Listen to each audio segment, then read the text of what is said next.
inform other attendees of any recordings. At present, we are only aware of a recording being made by the local scene for broadcast and for the Zoom.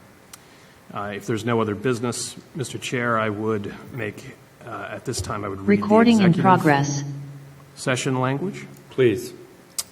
The Select Board will hold an executive session pursuant to Massachusetts General Laws, Chapter 30A, Section 21A, Clause 6, to consider the purchase, exchange, lease, or value of real property if the Chair declares that an open meeting may have a detrimental effect on the negotiating position of the public body. This would be specifically in relation to 450 Little Sandy Pond Road, also known as the Atlantic Country Club, and in regards to the value of real property located therein. I would make a motion that we enter into executive at this time to discuss that topic, to return at approximately 6 p.m. into open session. Second. Motion by Mr. Canty, second by Mr. Golden. Discussion? Mr. Golden? Yes. Mr. Blutzer? Yes. Mr. Canty? Yes. Mr. Mahoney? Yes. And myself, yes. We should be returning approximately at 6 p.m. Thank you.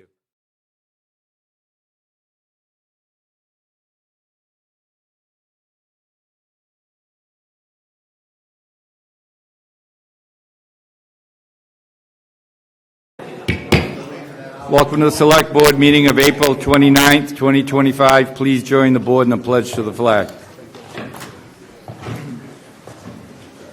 Pledge allegiance to the flag of the United States of America and to the republic for which it stands, one nation, under God, indivisible, with liberty and justice for all. Thank you. We'd like to welcome Mr. Fernandez. He's going to give us a legislative update.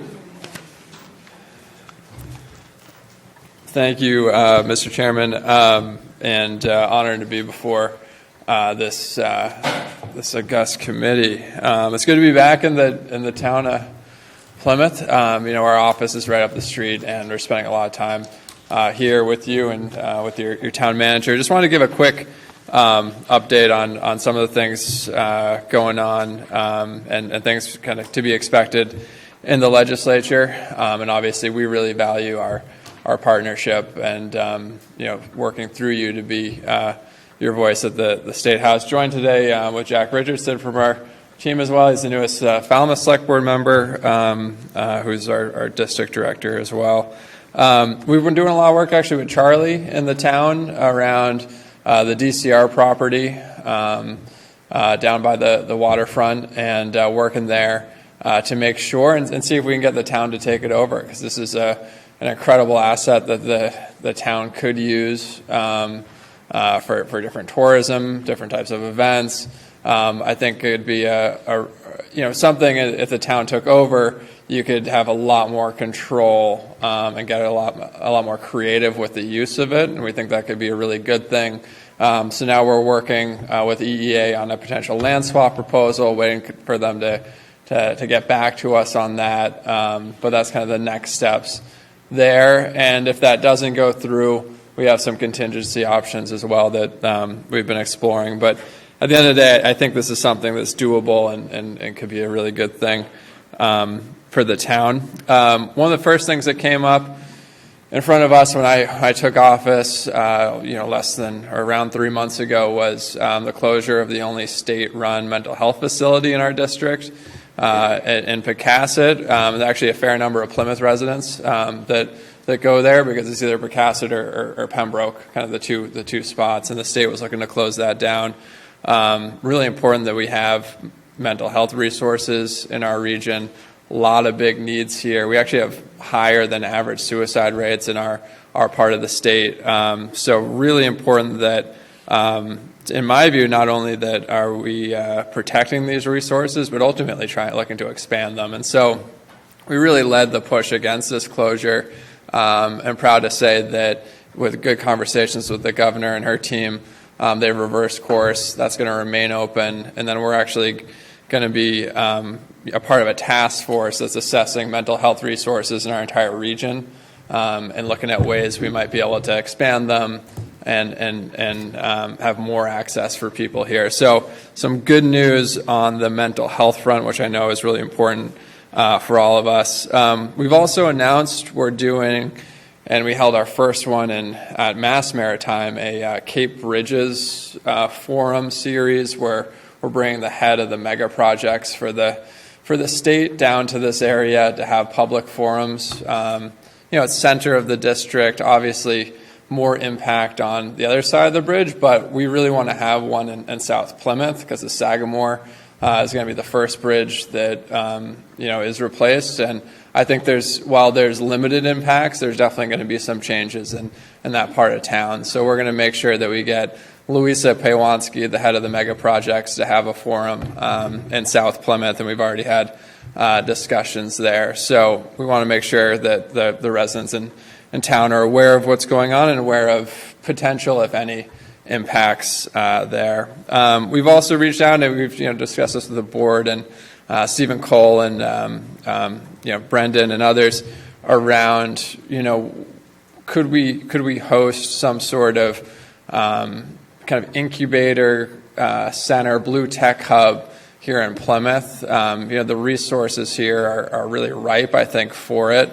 And you have incredible ocean resources. And so the Mass CEC announced a clean tech corridor that they're working on, and we're working with them to bring them down to Plymouth and working on scheduling dates now because we want to kind of really push for the blue tech side of that. I think would be a really appropriate hub, and of course we'll certainly let you guys be the first ones to know once we work on a date. On the legislative side, a lot going on. I was appointed the chairman of the Agriculture and Fisheries Committee this session, which is really important for our region, I think. We have a lot of farms here and, of course, have incredible fishing resources here as well, historic fishing industry. And our county, Plymouth County, second highest concentration of farms in the state, and it's only 1% off from the top. So huge, big issue here. Something we're going to work on to support our farmers and our fishermen locally. And this is a really good year for it because one big thing that's coming up this legislative cycle is the environmental bond bill. And so this is a big bill that we're going to be able to put some funds to, some policy around supporting these resources here, whether it's fishers or farmers locally, but also big environmental projects. So I know we've, just to put it on the radar, if there are projects in town that you're looking at that we could apply for grants for, this might be a good avenue to stick an appropriation in a bond bill. And while that's not automatic money, it actually really helps when going to the state and getting grants for those types of projects. So that's something that I think that's something I know is moving and coming up. And I'm vice chair of the Committee on the Environment, so we're going to have a front row seat on some of these things. So I think that's an opportunity for Plymouth to have a bite on the apple on some of these big kind of environmental and also economic development issues. We're also taking up education this session. This is one of the bright spots that we have. Of course, Massachusetts, I think, in Plymouth school system's a terrific school system, but we rank number one in everything right now, clean sweep on every category in the nation.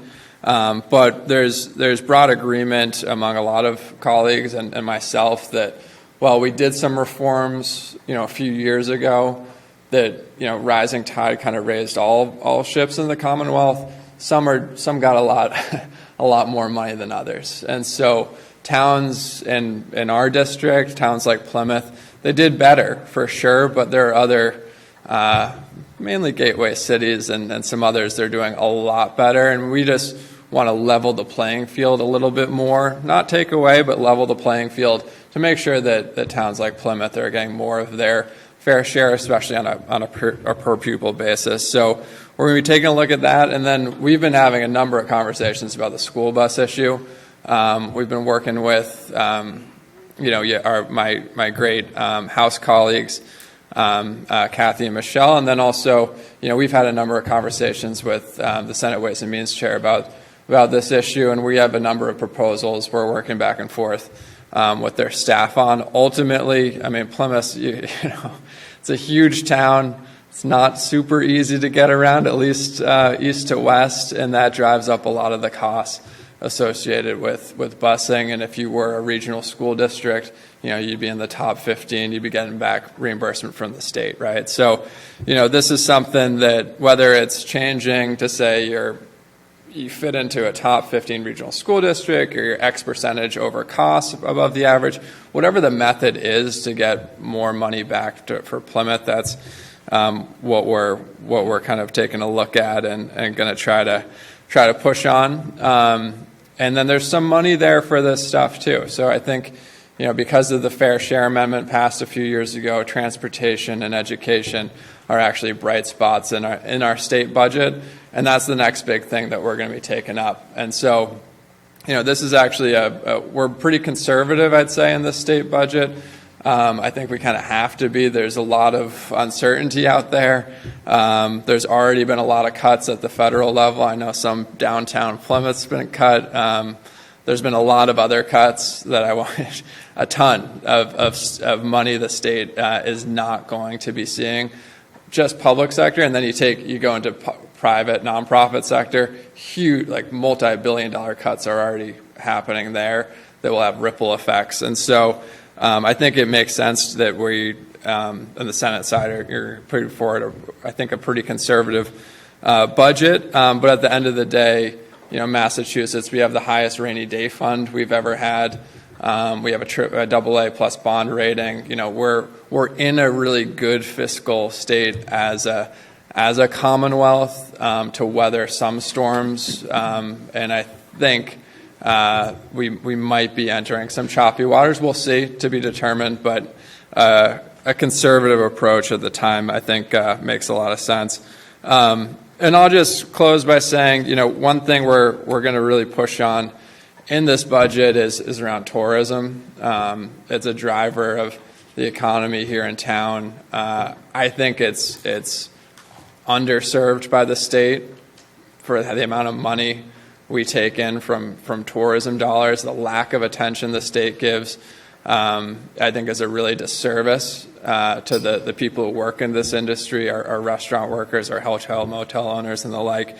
And so we're really going to be pushing for more tourism funding as well. And just close by saying that, we're here, we're accessible. We have an office right up the street in Cordage.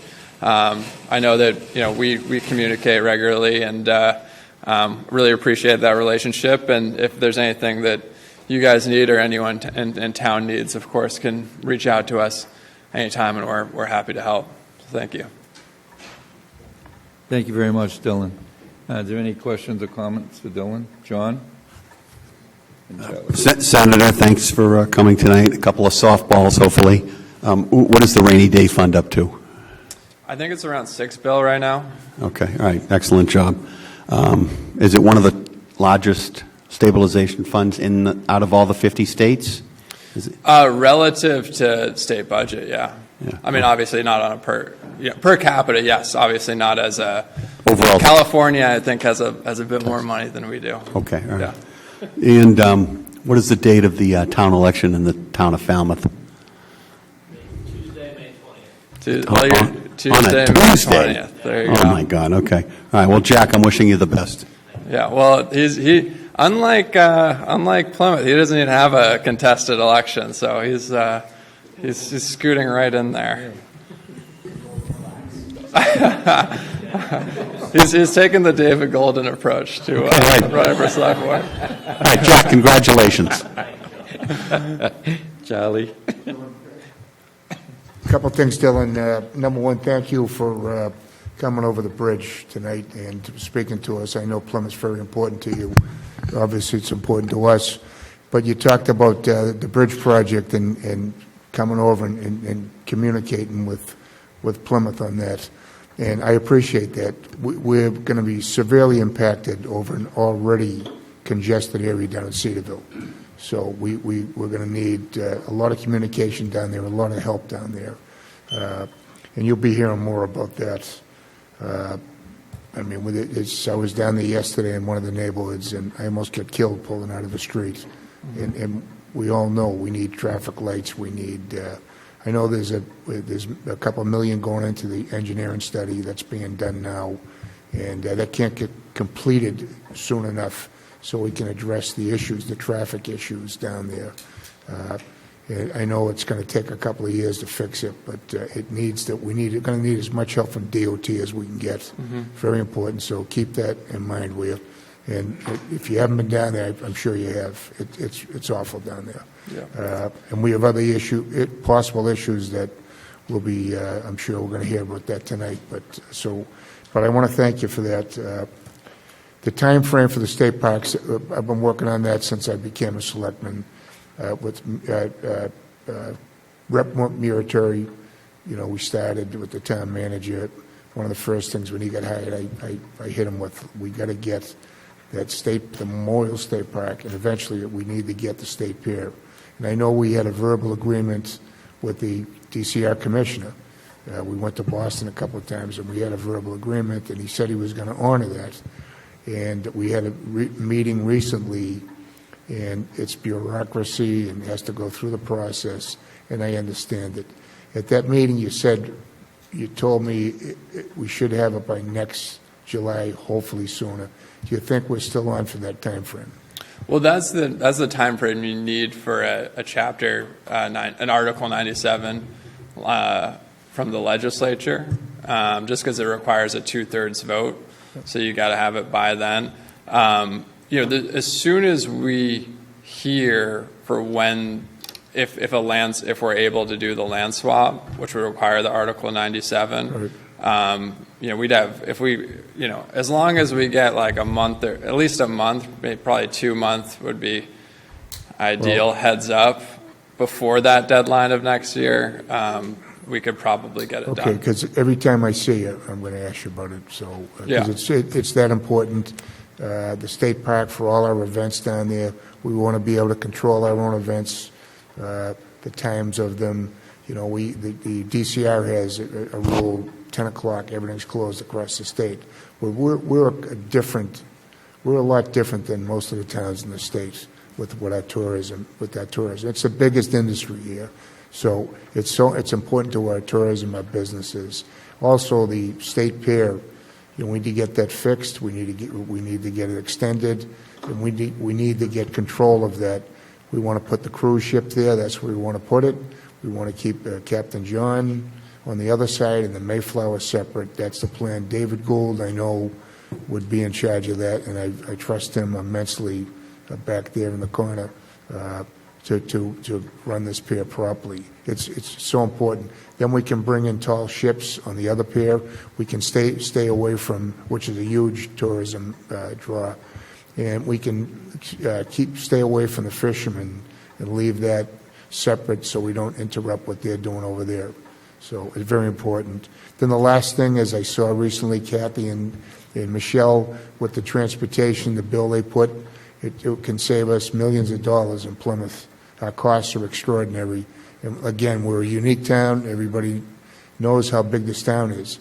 But we're not just transporting around the town. We're transporting to other towns too with some of our vocational students. And so it costs a lot of money in anything we could get from the state. So I'd hope that you could help with your colleagues on the Senate to get this pushed. So anyway. Yeah, we filed a companion piece in the Senate, and then there's also there's a money piece. There's also the competition piece, and we also filed a kind of the competitiveness companion bill to look at, take a real look at. There's been a consolidation of these companies. There's very few. Their rates are really high because of that lack of competitiveness, and so we have a bill around that. Also partnered with our House colleagues. That we filed on the Senate side, so that's kind of the other piece of that. And I think we should, we'd be happy to partner with you guys on bringing the mega projects head to South Plymouth. Maybe we could do a joint, we could work out a joint partnership and bringing that here. I think that would probably be good for the residents. And then we'll hear back from EEA around the land swap issue. I think DCR might have been over their skis a little bit and promises when their bosses are are kind of the ones that are making the decisions, which is why we're with the EEA now. Well, that was, And, the boss made the decision. Yeah, well, now it's the It's the underlings that it's are the kind of. it's the upper layer, but Well- the town sent over land, right? And now it's up to their analysis to see if that meets the swap. But if it doesn't, I think we could look at other land. We could there are other things that we can do, and it's just to say that we're going to keep working it too. So we need control of that. And the last thing I'll say is that when you first got elected, even before, I told you how important Plymouth was to your district, very important. And you realize it now, and you're keeping to your promise. You come here doing things like you're doing right now tonight, and it's very important to the residents. Communication is everything to the residents. So I thank you for that. Yep, thank you. Mr. Canty? Thank you, Senator Fernandez. So I just wanted to highlight, thank you for coming for the update. We appreciate all your work and your House colleagues' work on behalf of your constituents here. But I just, your constituents may not know that, we have a good rapport, and when you need something, we're able to help you out, and when you are able to help us out, you always do. So I just wanted to highlight that it isn't just coming here and giving these updates or before a town meeting. It's a recurring thing that happens whenever an issue comes up, that we are able to work collaboratively together. And I think you do a great job keeping Plymouth near the top of your mind, despite you have a very large district that's complicated to get around, like Plymouth is complicated to get around within your district. But I really appreciate the efforts that you put in and the open lines of communication that you've established with us. And I'm happy to help you in any way that I can going forward, and I know you do the same for us. Yeah, thank you very much. Plymouth is the most important town in this district, and it's the one we spend the most amount of time in. And you say that to all the towns. No, our district director tell you we spend all of our we spend most of our time here. And it's a beautiful town. It's got a lot to offer. And I've been looking at real estate prices here. It's an easier commute for me from here, but it's not cheap in Plymouth. I've been looking at some of the listings. We're trying to work on that too. Thank you. Yeah. Great. Thank you. Thank Pleasure. you very much. Take care, guys. Thank you.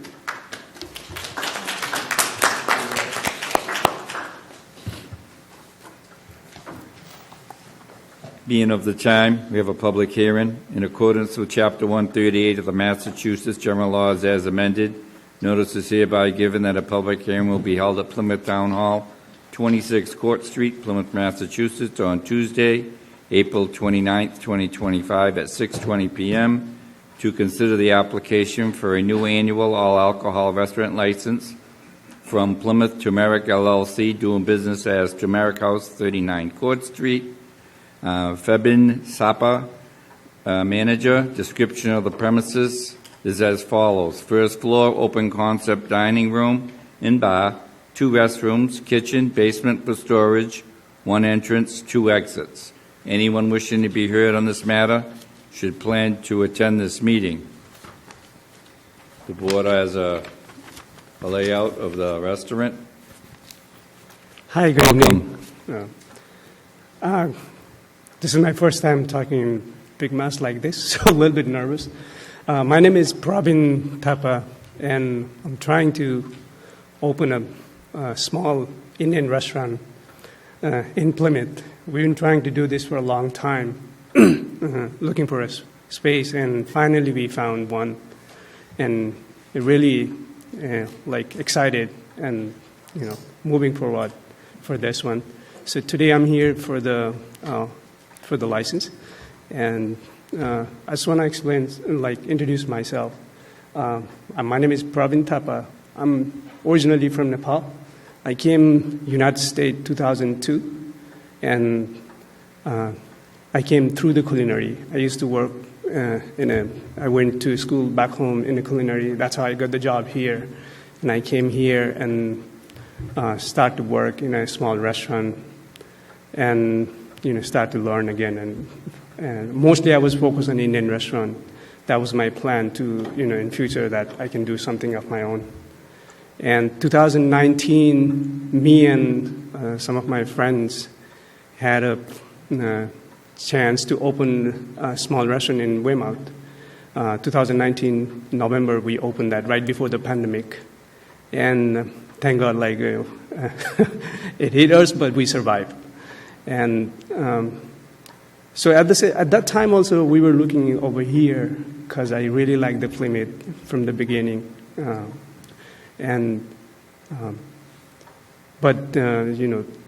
since me and my friend decided we're going to do something, we had another chance came out in Braintree Mall, where we just recently opened another one, small, in a food court 6 months ago. But that hunger is still Plymouth. I was keep looking at Plymouth, and then finally I found the space, and today I'm here for that space. And I hope, I want to share my culinary experience with you guys. This is my 24th years in culinary, and I'm planning to move forward. And happy to share my, spices with you guys. Not yet. Anyone wishing to speak in favor of this application?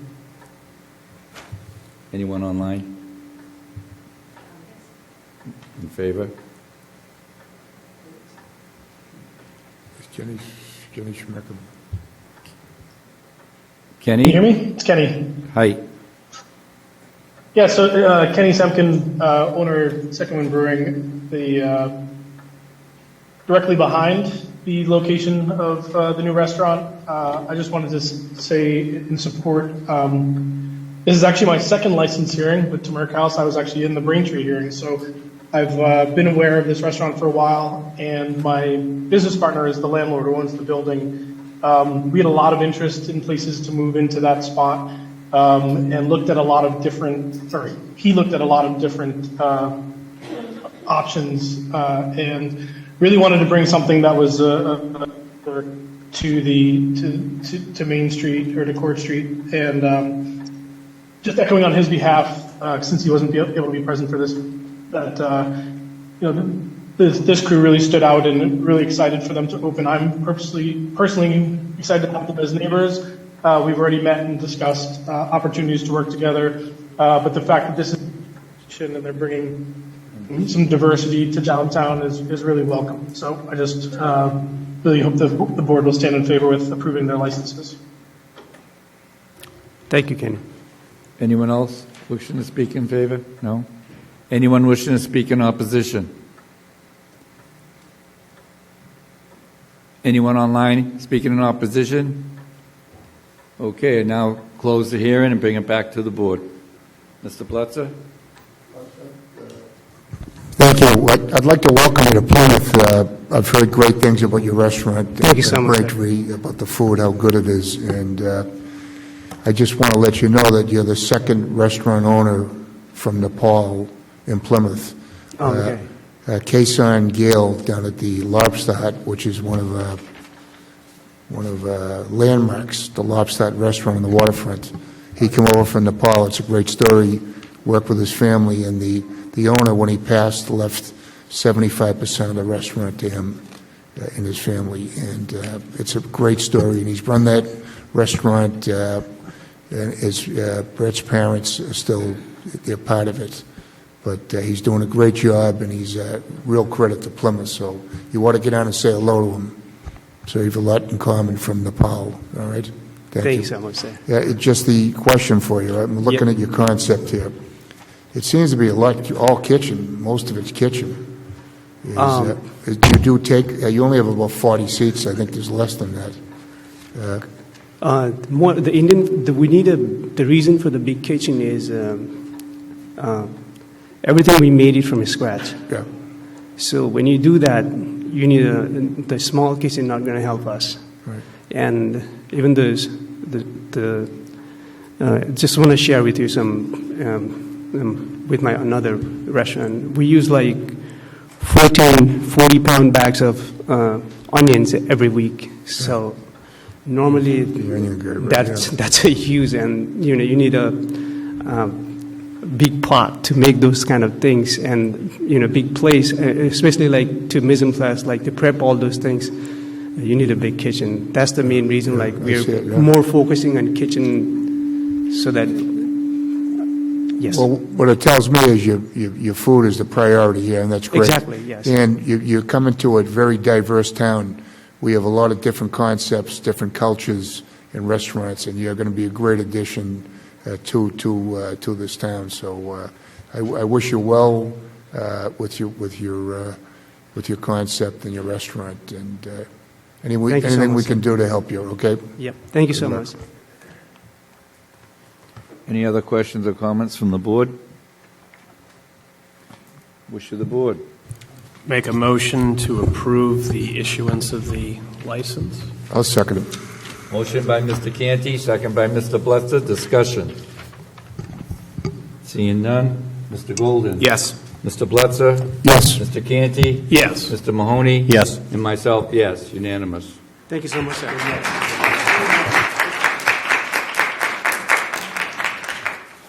And we just go through the licenses. Mr. Chairman, unless my colleagues would like to take any of the listed licenses separate, I would make a motion to approve the listed licenses as a group at this time. Second. Discussion. Motion by Mr. Canty, second by Mr. Golden. Mr. Mahoney? Yes. Mr. Canty? Yes. Mr. Blitzer? Yes. Mr. Golden? Yes. And myself, yes, unanimous. On the administrative notes, 1 through 12, Mr. Canty's requesting to hold 10 and 11 till next week, or another meeting. I know that these would the dissolution of the designer selection board could impact the work on projects. We have a couple of schools coming online that we're going to need owners, project managers involved in that. And I know the designer selection board meets as needed to select that, but I would just, and I know the building committee is going to be impacted by this change. I would just like to get input rather from the building committee prior to making this change. We could still do it in advance of those issues, but I would just feel more comfortable having more information in regards to this. I know that the designer selection board does not meet every month or anything because they don't need to, but they have an important role within the government that I want to see maintained in some fashion, regardless of whether they're doing it or whether the building committee is doing it or someone else. Okay. Mr. Gennaro. Yeah, thank you, Mr. Chair. The issue we have right now is we don't have a quorum of the designer selection board, and as Mr. Canty mentioned, we have a couple of projects that are currently on hold because our inability to pick an OPM and make decisions on certain procurements, which by law we're required to have a designer selection committee. Unfortunately, years ago, the town decided to have a standing designer selection board that would then review these procurements, but in other communities, and what the state has actually suggested through their designer selection model process is to have a committee that can get put together as necessary. So we're not in the situation we're in right now. So I would behoove the board, if this is something, again, that the board decides to take up later, I would appreciate it if we could take it up sooner rather than later, because as Mr. Canty mentioned, there are a couple of projects that are on hold. And when you read your packet, the information we provided, the building committee would be a great part of any future committees that we put together, and will be the majority of the membership of these future designer selection committees will be made up of the building committee. So our goal is to have we're recommending 5 members for future committees, and 3 of them are going to be from the building committee because we want their participation in the process. So again, it's just we've been kind of delayed on a couple of projects, so time is of the essence with those things. I just wanted to make sure the board was aware. Well, how about next week? As the board decides. Okay. Absolutely. Thank you. Unless my colleagues have any others that they'd like to separate, I would make a motion for the remaining administrative notes 1 through 9 and 12 to be approved as a group. Second. Motion by Mr. Canty, second by Mr. Golden. Discussion? Seeing none. Mr. Golden? Yes. Mr. Blitzer? Mr. Canty? Yes. Yes. Mr. Mahoney? Yes. And myself, yes. Unanimous. Okay, before we get into the agenda items, I know Mrs. Holmes is here from Precinct 16, and I know you'd like to... 9? Oh, you're jumping around. Okay, I'm sorry. 9. Would you like to come up and before we get into this? Thank you, Mr. Quinto. Okay, so for those that don't know me, my name is Catherine Holmes. I am the chairwoman for Precinct 9. I'm a town meeting member, and I'm here tonight because. Can you hear me? Okay. So, as you're aware, the town of Plymouth has been experiencing a significant boom in the residential growth. However, this has been particularly challenging to South Plymouth, as Mr. Blitzer had mentioned earlier this evening, where the infrastructure is limited and we are struggling to absorb where we're struggling to absorb the rapid increase in this development. Traffic congestion continues to get worse, despite multiple traffic studies that are approved by town meeting and funded by our taxpayers. But unfortunately, we have yet to see any meaningful improvements in the Cedarville area. So I'm here tonight to thank you for the opportunity that you're considering the town's right of first refusal for the Atlantic Golf Course. The residents of South Plymouth are actively seeking relief from unchecked residential development, and I see this as a critical moment to pause, reevaluate, and potentially preserve a vital part of our community. So beyond the environmental and open space value, the golf course provides meaningful economic benefits to South Plymouth, drawing golfers to the area who support all of our local businesses.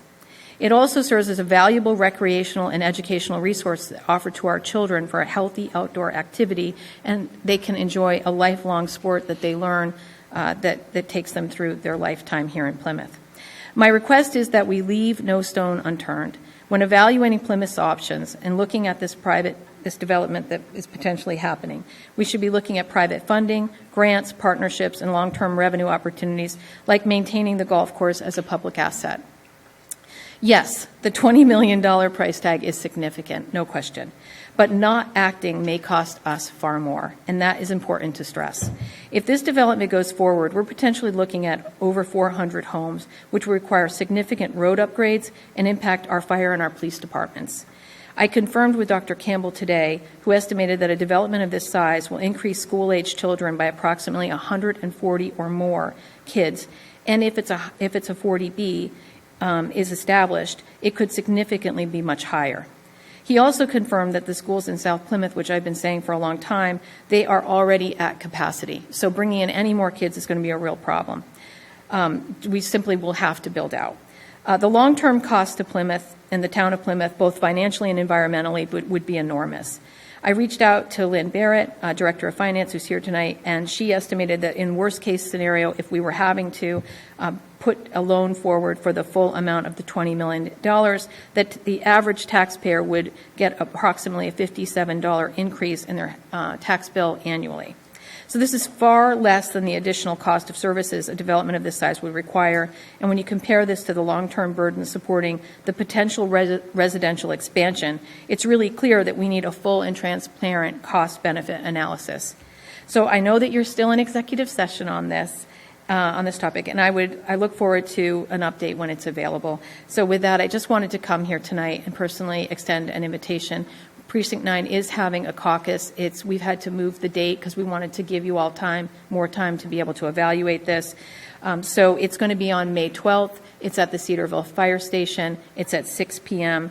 And this is an opportunity for not only the Select Board to come and provide any updates that you may have, but also, most importantly, for our residents. It's an opportunity to share their concerns, ask questions, and be heard. So I really appreciate you taking the time to hear me tonight. There's other residents that are here tonight, and I hope you give them ample opportunity. And I deeply request your consideration. Thank you.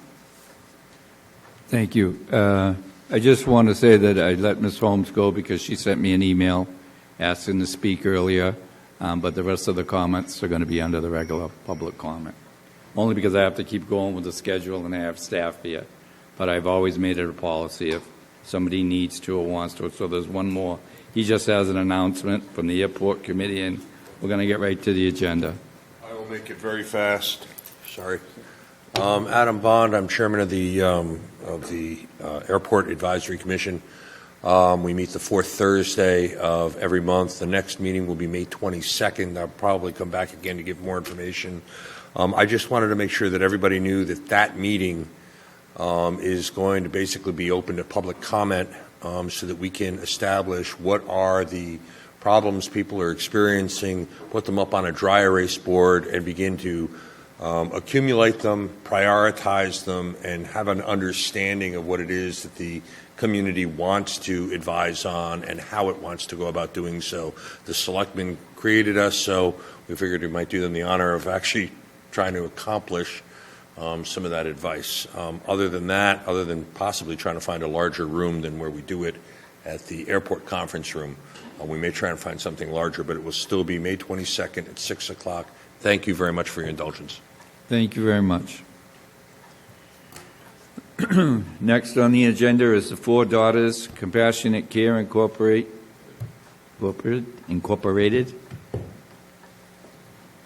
Ms. McKay, Town Council. Basically, Kate, this is just state mandates, updates, changes. Good evening. Yep, Kate McKay, Town Council. This is similar to what we did with Eagle Eye a few weeks ago, an amendment to rectify the deficiencies that the state has found with the original underlying community host agreement. And just for the record, for Four Daughters, the amendment is rectifying the underlying agreement from November 8th of 23, which would have come before the board. They were issued a non-compliance letter on December 6th of 24, and this is now the amendment for your consideration to rectify the deficiencies. Any questions or comments? Mr. Canty? Attorney McKay, is this like the other one where the state had previously approved it and then decided that they didn't like it anymore? Yes. Okay. Do we expect this will continue to recur, or have they made up their mind at this point?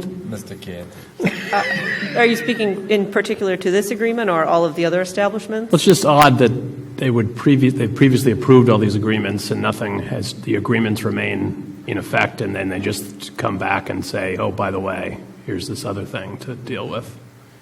So it'd be, it's not, I know it's not your fault, but it's just a strange way for a state agency to behave. I don't disagree, but I'm happy to work to rectify the deficiencies if that's what they're looking for. Well, I appreciate your willingness to deal with a seemingly inconsistent state actor. So thank you. You're welcome. Any other questions or comments from the board? Seeing none. I make a motion to approve either the amendments to or the host community agreement itself. I guess the host community agreement itself, as presented. Thank you. I'll second it. Motion by Mr. Canty, second by Mr. Blitzer. Discussion? Mr. Mahoney? Yes. Mr. Canty? Yes. Mr. Blitzer? Yes. Mr. Golden? Yes. And myself, yes. Unanimous. Hidden Wonders LLC. This is a similar situation. Just for the record, Hidden Wonders had a host community agreement that was dated September 5th of 2023. Their noncompliance letter was dated March 19th of 2025, and the amendment is before you for your consideration. And I believe we have a representative. Attorney Rubin? Yes. For Hidden Wonders, if there are any questions or if anything else has occurred to you to ask. Any questions from the board? The question I have is, what's your time frame for getting open over there? I know it's been... To be open? Yeah. I think we're hoping for late June, early July. Yeah. Middle June? First week of June? Okay. Right. I'm being first week of June if possible. Right, okay. And I know you've been working on this for a while, trying to get through all these regulations and stuff, and I think because it's so new, this whole concept of selling marijuana, it's kind of a new concept to the state. I'm kind of giving a pass a little bit. I know you guys get frustrated, and I know you have a successful place over in Brockton. If you want to just talk about that a little bit so everybody knows what you do. You have a very successful place in Brockton. Yes, he does. He was one of the first, actually might be the first shop that opened in the city of Brockton back in 2021, I believe. So he's had no issues, Mr. Marion. So I was trying to get him up there to maybe... You're trying to get him up here? Say a few words. I don't know if he wants to. Anyway. But the fact that he has run a successful operation there for the last several years has spurned his entrepreneurship to open another location, found this Plymouth location, and it's been working very cooperatively with the town. The town has been very good to work with, and appreciate council as well, working very diligently. We're on a very tight time frame relative to opening, and the place is completed, has been fit up and ready to go. Just has some regulatory hurdles as far as hearings and things and the timing of those things. So we really appreciate the town going the extra mile to really help us to get us hopefully open on that June date. So, Well, I met the Marion family. I had a restaurant in the 90s in Brockton. That's how I met the family. I haven't seen them in a long time, but I know the first-class family. They run a great business there in their tuxedo business and other things they do for that community. They're very involved in the city of Brockton. So thank you. Welcome to Plymouth, Mr. Merriam. Thank you. Thank you. Any other questions or comments? Wish of the board? Make a motion to approve the host community agreement as presented. I'll second. Motion by Mr. Canty, second by Mr. Bletzer. Discussion. Mr. Golden? Yes. Mr. Bletzer? Yes. Mr. Canty? Yes. Mr. Mahoney? Yes. And myself, yes. Thank you. Thank you very much. Thank you. Senior Task Force Committee Restructure, Commissioner Brady. Welcome.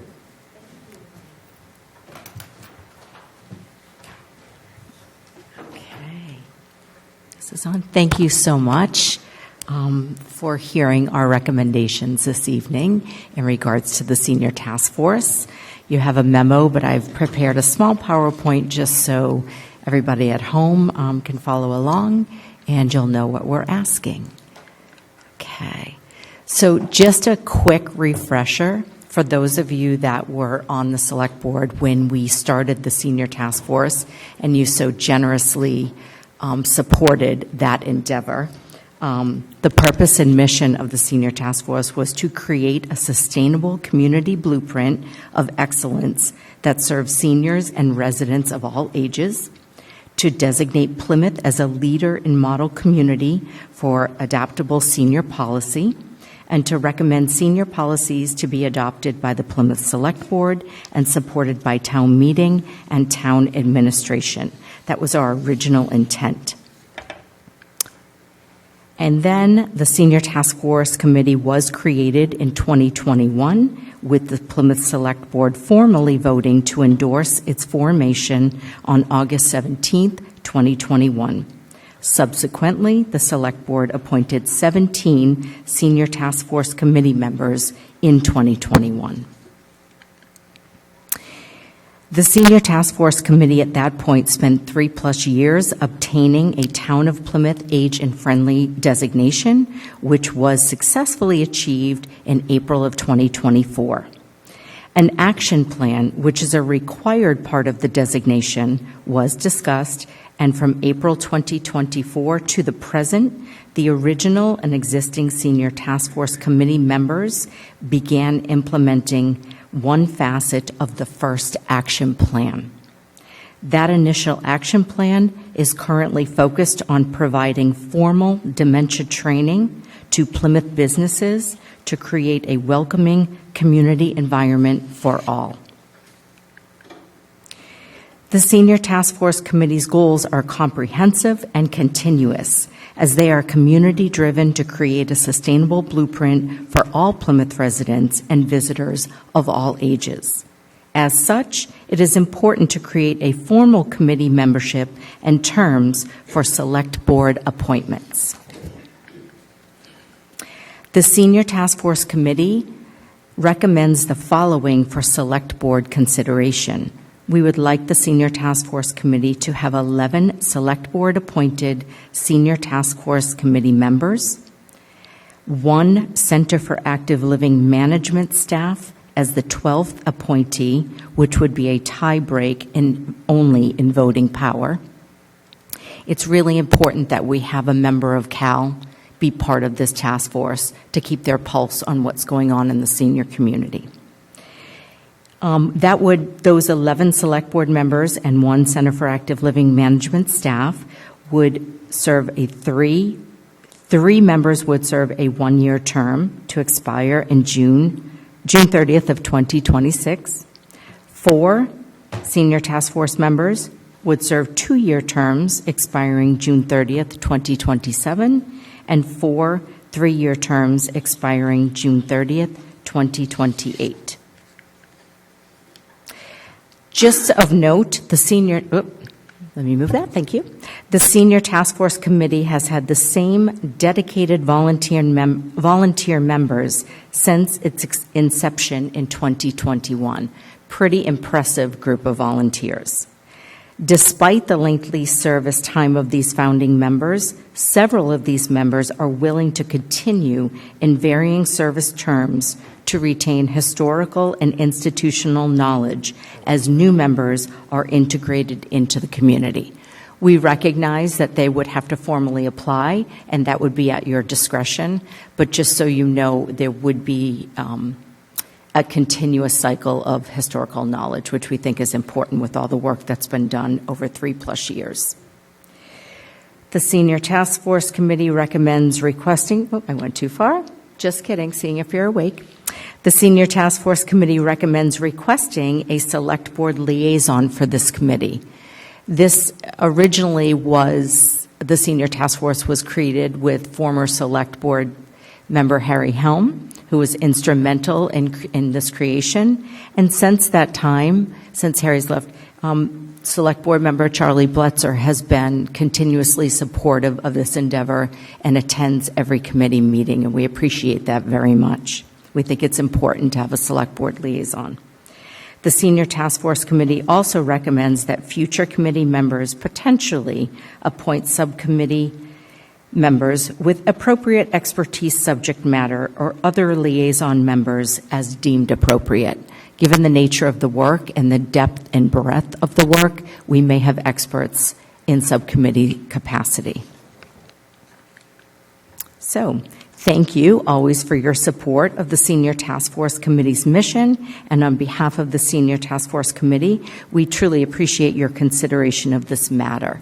You'll also notice that we had this logo created, Age and Dementia Friendly Plymouth. We are on this journey together. You will start to see that those marketing materials throughout town. I will be happy to answer any questions from the board. Any questions for Commissioner Brady? Any comments? Seeing none, wish of the board? Make a motion to restructure the senior task force as presented by Commissioner Brady. I'll second that. Motion by Mr. Golden, second by Mr. Bletzer. Discussion? Mr. Golden? Yes. Mr. Bletzer? Yes. Mr. Mahoney? Yes. And myself? Yes. Thank 4 you in so favor. much. Thank you. Thank Amazing. you very much, Thank you. Commissioner. Thank you. Okay. Great job. Public comment. Anyone wishing to speak in the public comment? When you come up for public comment, please make sure the green light's on and you identify yourself for the record, please.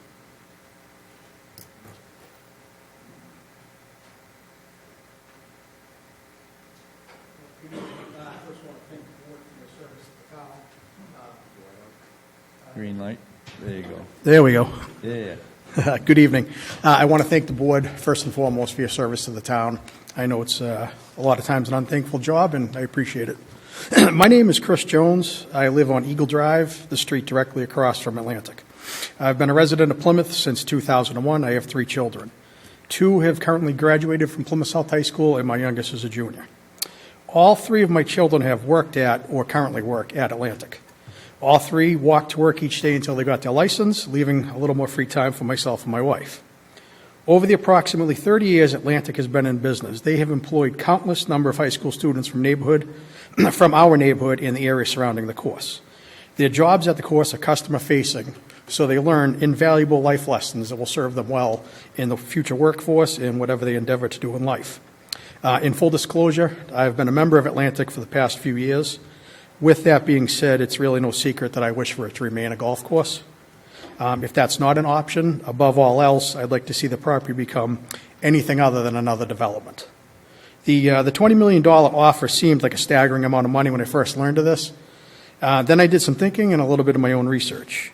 There's several reasons that make financial sense for the town to purchase the property. Most importantly is the opportunity to prevent almost certain substantial tax increases for the entire town.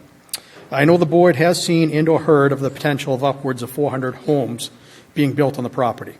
It's an almost inevitability that the town would be facing construction of a school in the very near future, or at the very least adding on to South and or Indian Brook. The cost to build a school, staff the school, pay salaries, health care, pension, benefits, when you calculate all that, $20 million seems extremely low in comparison. I know the board is exploring options in executive session. I would like you to also consider things that have been done in other towns. I would urge you to explore creating a golf enterprise account. This would enable the course to operate within its own budget, independent of yearly tax increases to residents. With an enterprise account, the people who do not play golf are not burdened by another tax increase for a piece of property they will not use. Obviously, the first few years in the scenario, you'd have to create a golf stabilization account to get the course up and running until it can meet its financial obligations, should the town decide to purchase it. Terms can be written in that agreement so that after the stabilization account and the course reaches a point of self-sustainability, that money is then returned to the tax levy. To further offset costs, there's a pre-approved plan to develop a driving range into 58 townhouses. There's also 2 buildable lots on the property that abut Little Sandy Pond Road. Should the town purchase the property, all 3 parcels of land could be auctioned off as surplus to a developer. The proceeds from that could then be put back into the enterprise account to further pay down the debt from a proposed stabilization account. The property has the potential to literally cost taxpayers absolutely nothing. Chapter 53F allows for the profits from enterprise account to be invested, generating even further revenue. There's a bar and fully functioning function room and restaurant. These could be put out to lease independent of the town, and that therefore eliminates liability from alcohol service on behalf of the town. In short, I believe it to be it's a financial no-brainer. In the interest of time, lastly, I attended a meeting of the Land Use and Acquisition Committee. I would urge the board to adhere to their recommendation and move forward with exploring purchasing the property. Thank you for your time. Thank you.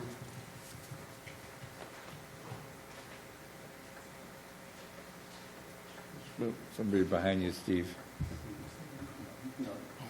Steve Lyden. I'm a member of the Distinguished Visitors Committee, and I would like to let everyone know that we will be sending 10 students and 8 delegates to Shishigahama, Japan, this end of July, beginning of August.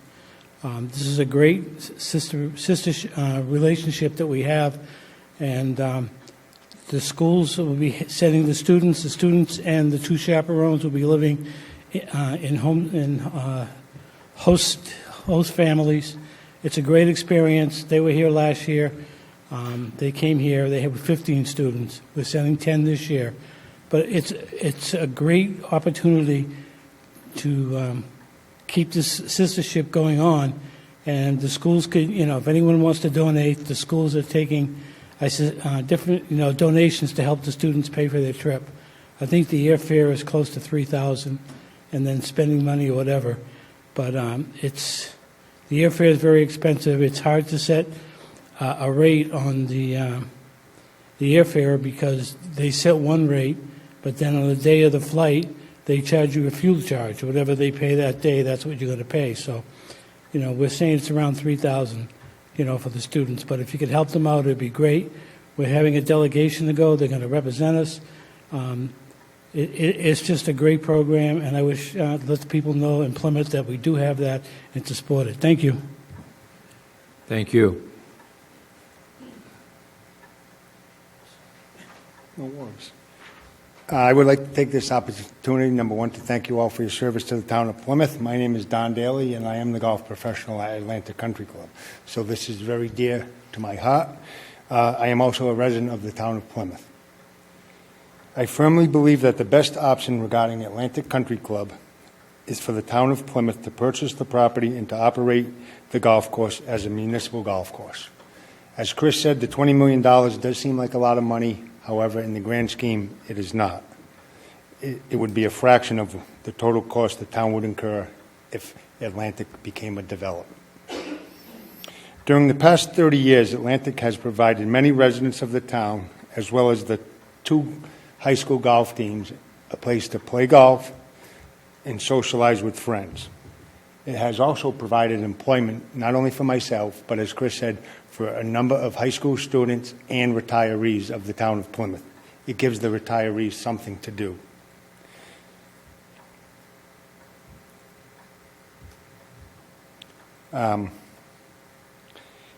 If the town did purchase Plymouth Country Club, the golf course would continue to be a place of employment and enjoyment for residents of Plymouth, and it would be profitable immediately. If anyone here questions the profitability of a municipally owned golf course, there are surrounding towns, town of Barnstable, Hingham, Acushnet, Brewster, Harwich. You can look it up. It's public records, how much money they generate. And as Chris said, it would be a burden to no taxpayer in the town of Plymouth. It would be self-sufficient as an enterprise fund. Thank you for your time, and I hope you turn every stone. Thank you.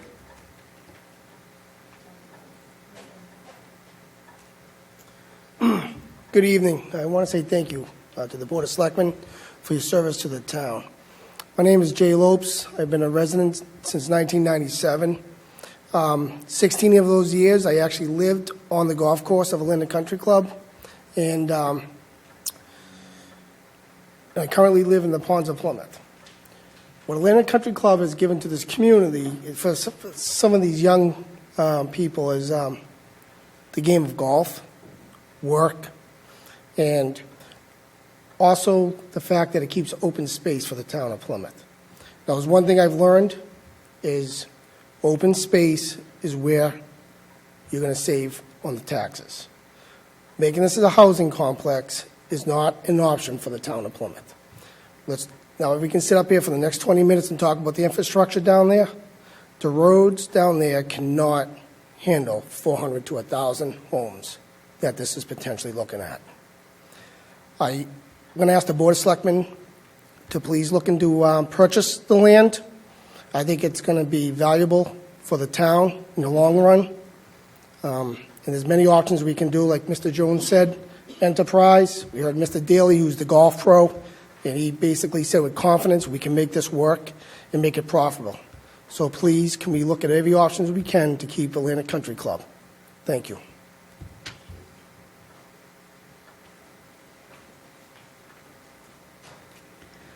Good evening. Thank you, Selectmen and others. I really appreciate your willingness to listen to public comment this evening on this important topic, the Atlantic Golf Course. We know you're in executive session, but we wanted to get some feedback and thought to you. My name is Michelle Christensen, and I'm a resident at 252 Valley Road. I also happen to be on the ballot coming up in May as a town meeting member for Precinct 9. I moved to Plymouth in December of 2019, just before the pandemic hit, and I have loved this town. It is my town now. I'm here to discuss with you, though, this evening, one of my other favorite subjects besides Plymouth, which is water. While I could spend hours on this topic, trust me, I'm going to keep it very brief for you. In my early career, while living in Denmark as a civil engineer, where I specialized in hydraulics, thermodynamics, ice and snow engineering, really boring topics, I tell you. I spent considerable time in Greenland and in Denmark working on civil engineering projects for Greenland. One of my key projects, and probably the most challenging project I had, was focused on designing ice tunnels through the Greenland ice cap. These tunnels were designed to stay frozen year-round while allowing liquid water to flow through them. This water provided energy for electricity, as well as, and most importantly, a fresh water source. Fortunately for us in our town, we don't have to go to such extreme or extensive efforts to find and source water for our future. Our future lies in the aquifer already in place under the Atlantic Golf Course and the surrounding areas. We have to protect this aquifer. We cannot allow development haphazardly to just come in there. It must be protected at all costs. Have you ever wondered why there are so many properties in South Plymouth where we zone them as rural residential? We didn't do that to be snobby with the 3-acre lots. You guys were smart with it. You did that. There's a logic to the zoning. It is there specifically to protect the aquifer. This is our future, not just South Plymouth's future, but Plymouth's future. And the entire town will need this resource as a potential well at some point. The last thing we want is to have to undertake an effort as significant and costly as what I had to do for the Danes and the Greenlanders to acquire water. Acquisition of the property by the town will give the town ultimate control over it, including if and when any development might happen, may not happen, keep it as golf course, ensuring protection of the water source. That needs to be one of your key points. I also attended the Land Use and Acquisition Committee meetings on this property. I want to commend the committee for an amazing amount of time and effort that they put in investigating the property and very thoroughly going through the zoning options of what could and could not happen with the property. To that point, please heed their recommendations. Go back through and acknowledge their due diligence by looking exactly at what they recommended. Take their advice. They knew what they were doing. Again, I thank you for the opportunity to speak this evening, and I really appreciate all you do for our town. Thank you. Thank you. Anyone else wishing to speak under public comment? Mr. Malaguti.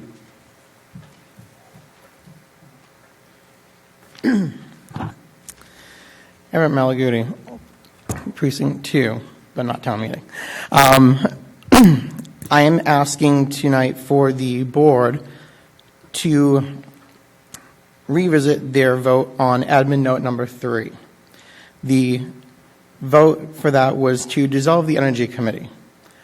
I, the Vice Chair of the Energy Committee, now formally defunct as of this moment, is still in the process of doing multiple tasks within our short, mid, and long-term goals. We were never notified of this, except for when I got notification of this very earlier this week, that this was even a topic to be discussed. And the members were never even contacted to know that this was on the potential chopping block, nor was it even discussed for the committee to even vote themselves to dissolve the committee. While we may have similar aspects of another committee that's still in existence as of this moment, we have a very different trajectory than that committee does. And also, with what we've been seeing lately over the past 2 to 4 months, especially in the state with electric and utility prices, one of our long-term goals of looking at doing it as a municipal light plant in a way, of the exploring those options as well too, as one of our long-term goals. I think it's prudent for this committee to still be in existence. The actual reason why this committee was created in the first place was to explore the option of a municipal light plant. So I believe the committee should still be in existence and have this as a vote on their agenda to actually acknowledge the members so that they're not blindsided saying that they're not even part of a committee anymore without even knowing this was even a topic. And then we can talk about either a merger or consolidation or something like that in the future. I think it's not prudent for the board to basically blindside the committee by having a vote of no action by the committee themselves, and this should be reinstated in haste. Thank you. Anyone else wishing to speak on the public comment? Nobody online? Okay. Town Manager's report. Thank you, Mr. Chair. Good evening. Sylvia Janelle, Assistant Town Manager, on behalf of the Town Manager tonight. I got a couple of things to update the board on. First off, due to the downpour that happened on Saturday, the Herring Festival was rescheduled to Sunday instead. This is the second year in a row that this happens, and that the weather affects the events, but we're happy to announce that the fun wasn't dampened by the rain and that the event was a total success. I'd like to thank personally the Department of Energy and Environment for being the town's liaison to this event. Additionally, staying on that note, the Energy and Environment staff has begun prepping Long Beach for the season in working together with the Recreation Division of the Health and Human Services Department. We wanted to announce that we're establishing a pilot program to use the that's a mouthful right there, hold on. Passport parking platform, there we go, to pay for parking at the beach. This is the same platform that is used throughout downtown by Park Plymouth, and the goal is to have a more efficient parking plan so that traffic doesn't back up into 3A. The fire department would like to announce that construction has resumed at the Manamet Fire Station and that the project is going along very well. And based on that, the chief expects to have an open house at some point in time later in the summer. So at that point in time, we'll let the folks know so that the residents can be invited and you as well. Additionally, the fire department wants to announce that there's going to be a sobriety checkpoint this Friday. This is going to be done in conjunction with the state police, and the police department plans to distribute additional information throughout the week on this event so that folks know what's going on. Staying with the police department, additionally, there's going to be furniture arriving soon at the new downtown satellite office, so progress is being made on that end as well. Similar to the fire station, the police chief expects, once that is all completed, to have an open house so we can have residents and board members as well tour the new facility. The Plymouth Public Schools wanted to announce that this Saturday, May 3rd, they are going to hold the Health and Safety Fair at Plymouth North High School, rain or shine. As part of that event, there's going to be a Hope Day walk that starts as a center of active living next to the high school and is going all the way to the library, which is going to be followed by many vendors on site and a Touch a Truck event. So please stop by if you can. And last but not least, going back to some important matters, I just want to remind folks that town election is on May 17th. That folks, as we know for the last couple of years, have the additional option now to vote in person early, which will happen between May 7th and May 14th. Or they can vote by mail by requesting a ballot, which are currently being mailed now by the town clerk's office staff. So you should start receiving them soon as you request them. Pending any questions, that's all I have for the board. Thank you. Mr. Blitzer? Yeah, Silvio, thank you. I just want to just add a couple of things to your report, just to clarify. Number one, the police annex, I want to let everybody know that that's being donated by the PGDC, that space is being donated by the PGDC. So it's not costing the taxpayers any money, and we're going to have a public safety person down there. It's going to be secure for the businesses as well as, the residents so down there. This is going to be a great program for the downtown waterfront area. Also, while I'm on the park, and just clarifying Long Beach so people understand that instead of folks coming paying $10 or $20 or the folks that are working the front will be actually parking the cars. They'll be able to get more cars in, which is going to be more efficient. Whenever you have a dirt parking lot with no lanes, people don't park, where they should. So This is going to be more efficient, which more residents will be able to come down and use that, and the Passport is it's a free app, and it's very easy to work, and they'll be able to show them how to do that. So this is going to be good for that beach area. I just want to clarify, so people don't think that you're just going to get on there and, it'll be efficient, I believe. So, anyway, who's going to be running that down there? Recreation? The recreation department. Okay, yes. good. So, Obviously, we always have staff helping folks park, but as you mentioned, Selectman Blacksir, the goal is to be more efficient with our space. Yeah. As you mentioned, dirt parking lots, pretty difficult unless you have folks believe me, guiding people. So. I used to park cars at the Cape Cod Coliseum back in the 70s, and I'll tell you what, it was crazy if you didn't get them under control. So that's what they're going to be doing, and that's what sold me on that. Because at first I was like, it's not going to work, but it will if they're parking them like that. So, anyway, thank you. Any other questions or comments? I'm just going to have the famous question, because as soon as it gets a little warmer, we're going to be hearing from Morton Park, we're going to be hearing from White Horse Beach. So before all that happens and it's 90, are we ready? I don't want to put you on the spot. You can wait till Derek comes back next week. No, but that's put it in okay. the notes to see where we're at, because it happens every year, the minute it gets out. That's okay. I'm actually trying to go through my calendar because I wanted to give you the specific date, but we have met already. There's a group that meets every year. The town manager, in the 3 years that he's been here, he's convened the rec department, the police department, and a lot of the stakeholders that have to deal with summer activities, if you will. And we've already had our first meeting to kind of go over the plans for this year. As you mentioned, as soon as it gets hot, a lot of folks come into town, and I don't blame them. We have a beautiful town that they want to enjoy. But that influx of folks obviously requires a lot of coordination between our departments. So I'm pleased to announce that, yes, we've started those meetings. We'll continue to have those meetings throughout the summer as things progress to address any issues that come up. Well, that was a good answer. Thank you. Any other questions? Move on to new business. I just have a little piece here that's interesting.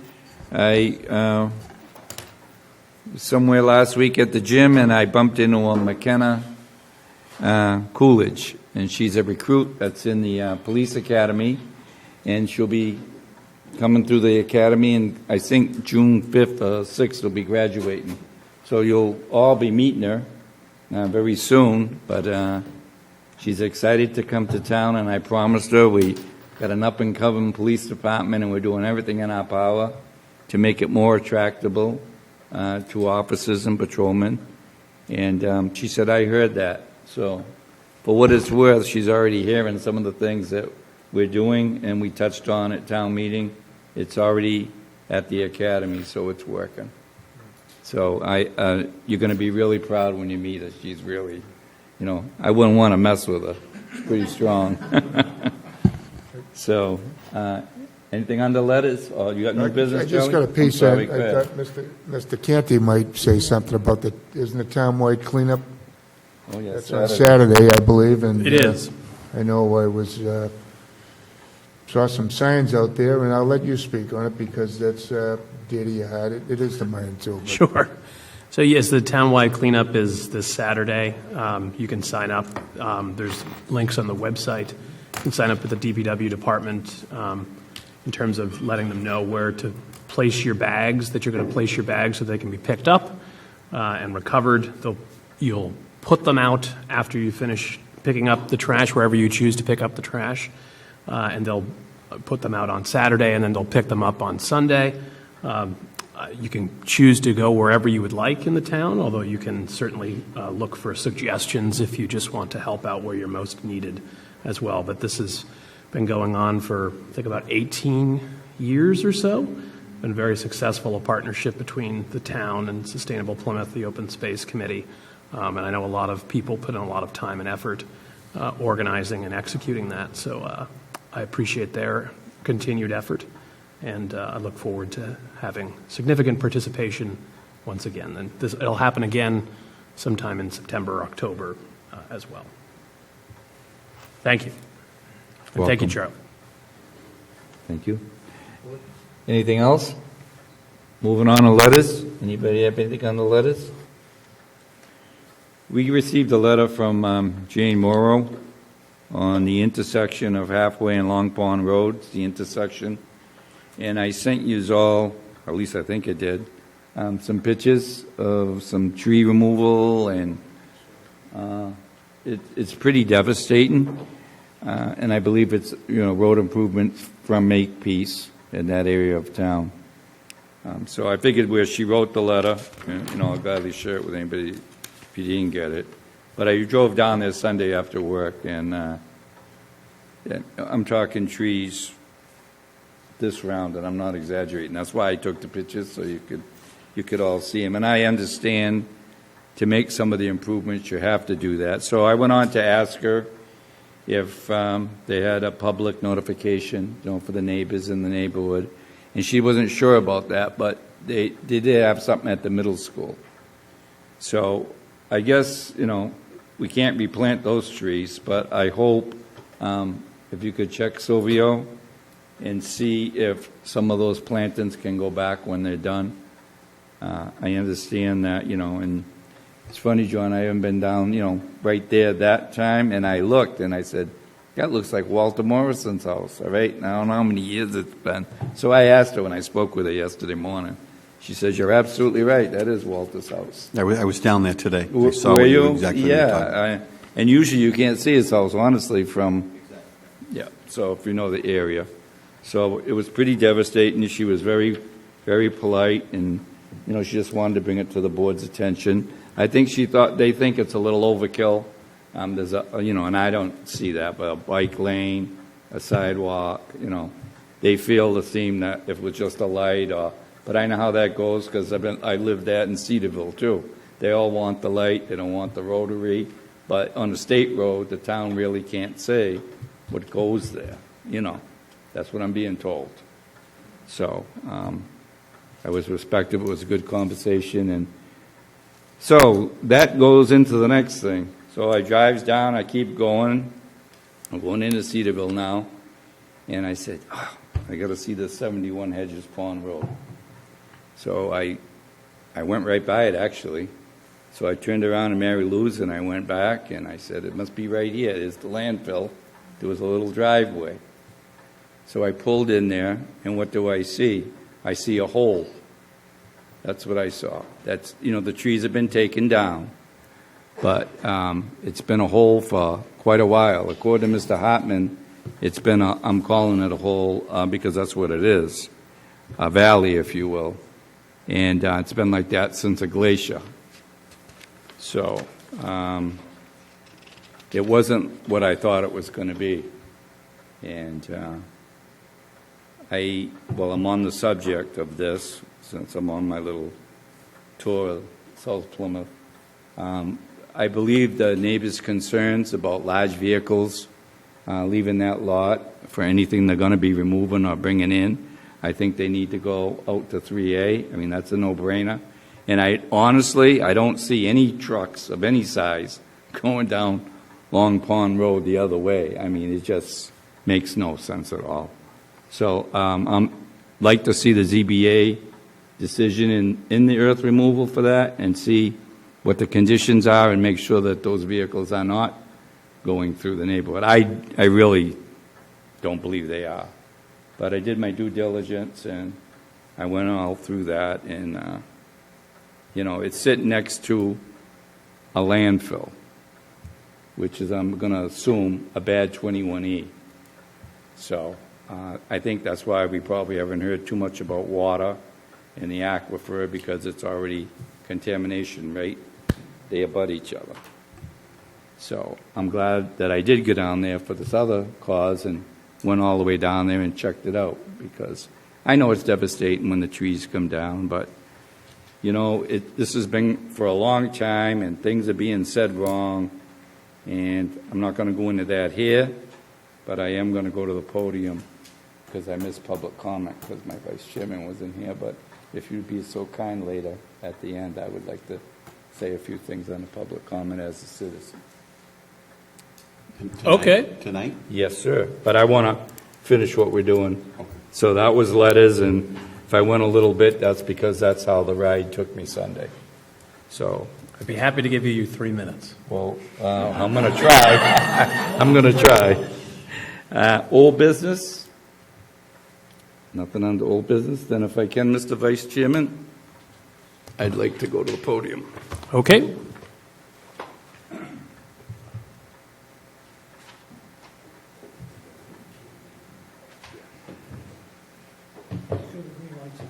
It is. All right. Dick Quintal, Precinct 1. Thank you. Born here in 1958. That's 66 years ago. Okay, enough with the jokes. I'm starting to sound like Mr. Canty. You know, it really bothers me because in all my years of sitting on this table, and it's been an honor, is we have lawsuits. Some things you can avoid, some things you can't. And I'm just a morals guy, and we have a lawsuit here. And when you look at some of the names on it, I just want the residents to know what's really going on here. More than 10 residents of the Commonwealth of Massachusetts: Linda Combs, Leslie Jonas, Thomas Orietel, Paula Marcotte. I'm trying to go as fast as I can. Brett Wetburn, Susan Murphy, Sybil Holland, William Lawrence, Joyce Backey, Geraldine Williams, Angelina Smedberg, Nicholas Ramirez, Patricia Holmes, Cheryl Zioli, Charles Haller, Community Land and Water Coalition. Okay. That's the lawsuit that I believe is going ahead Friday. This is a lease for the Center Hill Preserve in Plymouth, which we bought, and the gentleman's right in the room here tonight, Mr. Cohan, and I were on the CPC at that time together. We bought this from the Jocelyn Diabetes Foundation, I believe is the proper term. When you look at this lease, I believe, according to this, I'm not a lawyer, no Perry Mason, but it's listed as the Community Land and Water Coalition. However, if you go online on the Secretary of the Commonwealth of Massachusetts, Francis Galvin, it says the exact name of the nonprofit corporation, Community Land and Water Coalition Incorporated. The name was changed from Save the Pine Barrens Incorporated on February 25th, 2025. Nonprofit corporation. Well, who's the Pine Barrens Corporation? Now they're gone by the wayside. Well, if you go on LinkedIn and type in Frank Mann, he's the vice chairman. So I guess the point of all this is the residents and taxpayers in this community paid to purchase the Jocelyn property, which is now the Center Hill Preserve, and this board, members, some of the members, and myself included, decided to give them a sweetheart deal of $300, I believe, a month for 10 years, with 2 5-year extension, if I'm reading this right, and I could be wrong.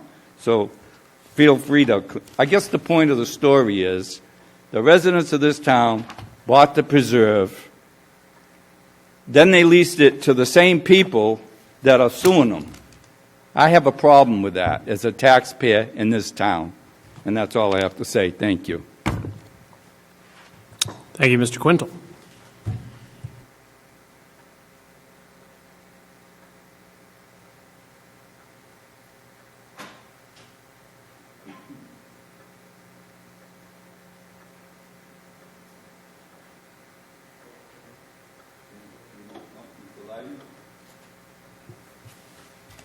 Steve Lyden, Vice Chair, Precinct 17, longtime resident, over 40-year resident in the town of Plymouth. I love this town. The Center Hill Preserve is absolutely gorgeous. This town leased it to the Pine Barrens Association.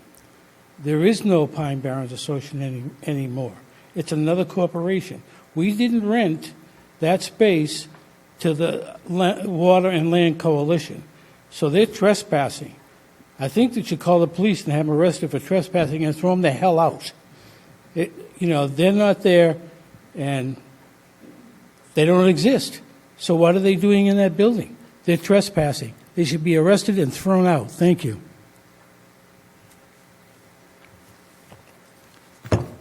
The one thing I didn't mention when I was up there is the president of the officers of the corporation, Community Land and Water Coalition, are as follows.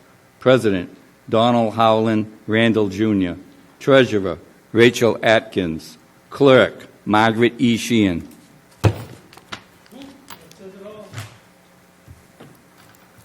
Motion to adjourn? So moved. All in favor? Aye. Adjourn. Thank you.